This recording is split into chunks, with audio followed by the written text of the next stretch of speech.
What's up, Lego builders? Welcome back to Coconut Brick Studios for potentially one of the final updates for building the Battle of Jabiim in Lego.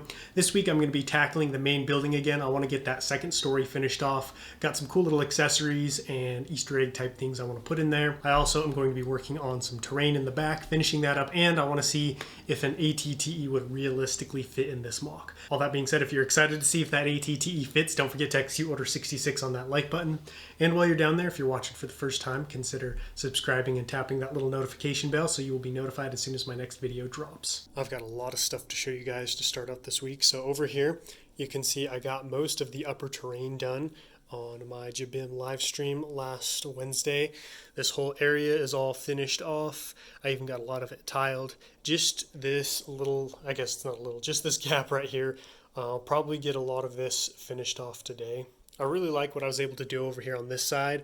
Over there, everything's pretty much flat and on the same plane. But over here, you can see there are multiple different levels of brick and tile and plate. So you've got up here, you've got over here, and then it jumps up to right here, which jumps up to here and over here.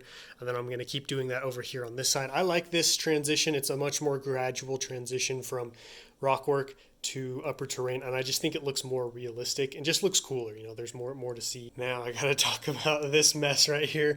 I don't even know what to call this. So I was streaming last Wednesday, and David from Solid Brick Studios joined, and we talked for a while, and it was awesome. If you haven't seen it yet, I would highly recommend checking it out. I'll put a link to it in the video. But while I was talking, I was just kind of building. You know how when you're talking or doing something and you have a bin of parts by you, kind of just build stuff? That's kind of what happened here. I had my bin of cheese slopes and smaller slopes next to me, so I was just kind of putting stuff down in a pattern, and I actually really like it. I think it looks really cool. It almost looks like churned up dirt and grass, and it's kind of in the center of the compound or base, whatever you want to call it, and so I'm actually thinking about keeping it because it kind of looks like this main area that's been trodden up and churned up.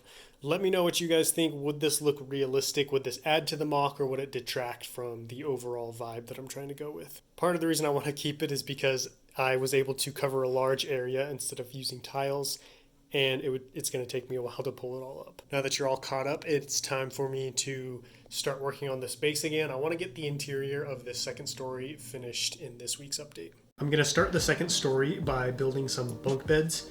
I want that level to be a recreation/rest area for off-duty clone troopers. It's not super big, but I think I should be able to fit a couple of bunk beds in there.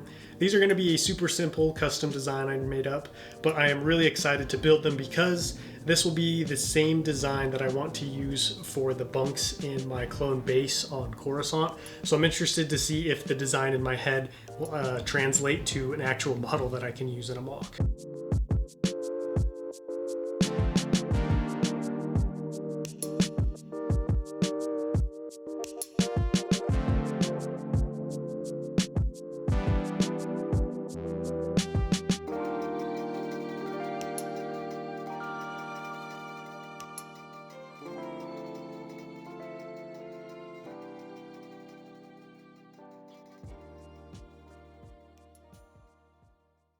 Let's see how that second story turned out. So I added a couple other accessories besides the bunk beds.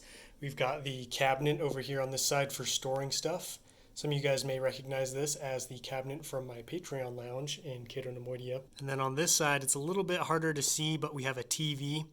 We've got the clone troopers watching Star Wars Episode 4 while they're going to sleep. And then down here in the middle, you can see we've got the opening to get down to the first floor with the ladder right there. The only thing I don't like about this is look how far the ladder goes. You can see it's like a full minifigure above the ground, so they're going to have a little drop off there from the ladder. So I think I'm going to add a second one just to make it a little bit easier for them to climb up and down. But I think it looks pretty nice. Only downside is you can see a couple of the windows are covered up. You can't see in this one either because the TV's in the way, so if the base commander ever notices that there's a TV blocking one of the windows, he's probably going to be pretty pissed. Now all I got to do for this base is put on the roof and the stuff that goes on up there, and it'll be all finished. What I want to talk about now is something a little bit more fun, not as serious or progress oriented. I wanted to include an ATTE in this MOC so bad. This is my all-time favorite vehicle, coincidentally, all-time favorite set right here. And originally it was going to be right here by the base, but you can see it's probably not going to fit. But I wanted to see, like, realistically, what an ATTE would look like compared to this mock, and you can see it would throw off the proportions, scale, sizing, everything. Like it wouldn't be a good fit for this mock, unfortunately. But I would like to include at least one Republic vehicle, so I think I'm going to have this fighter tank, maybe a second, but probably not. I think this fits the proportion and mock much better than the ATTE. It doesn't throw off the size of any of the buildings, and it'll still leave plenty of room for minifigures and other smaller things to go over here. I want to get this back section all finished up, and it really just needs the final layer of plate and tile, and then some buildings and foliage and minifigures. For some reason, I'm running low on dark tan tile. You would think that if I was able to tile off all of the Utapau terrain, that I should be able to do Jabiim, considering it's much smaller. But that one did have some large landing platforms, and I think the plate to tile ratio was a little bit more in favor of plate on Utapau. I'm continuing the technique of running wedge plates around the tile to create little raised sections on the terrain.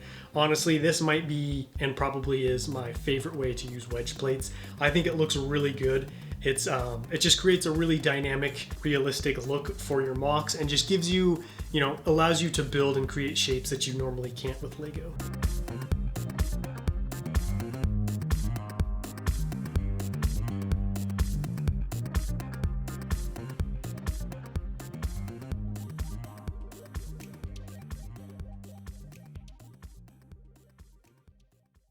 Look at that beautiful finished terrain. Turned out pretty good. It's a little flat back here, but honestly, I think most of the space should be pretty flat. If it were me, I wouldn't want to build my base or, where I station my troops on a bunch of hilly, lumpy areas, so it would make sense that this would kind of be packed down and somewhat even. I am going to build some more of these little plated sections that are raised up off the ground slightly around, just add a little bit more detail and add a little bit more variation in the terrain without making it too drastic. But this area is all finished and ready for the tents and buildings to go down. I did also add a little clump of foliage.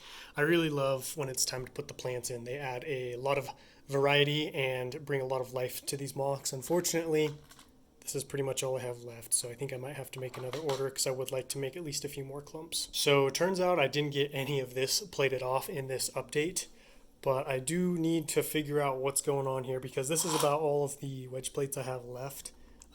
Kind of the ones I don't really like to use a whole lot, which is why they're left over. So I got to figure out if I'm going to run this border of wedge plates all the way across here, or if I'm just going to kind of cut it short and just run it around right here and leave this area flat. I should probably get it plated off first though. All things considered, this was a pretty productive week. I really like the lines that the wedge plate sections add to the mock, especially when you step back and look at it from a distance. It makes it look very ridged and kind of like there's lots of variation in the terrain. I feel like I just keep using the same words over and over, trying to describe how it looks. It's crazy to think I'm nearing the end of this series. I don't know why, but these new series that I start always feel new for so long. But this thing has been going on, for 3 months now, I think. And so it's crazy to think how far I've come, how close I am to the finish, but how much still needs to be done. Don't forget to let me know what you thought about this update down below in the comments, and we may end up finishing this bad boy next week. Thank you guys so much for watching, and I will catch you all next time. But until then, happy building.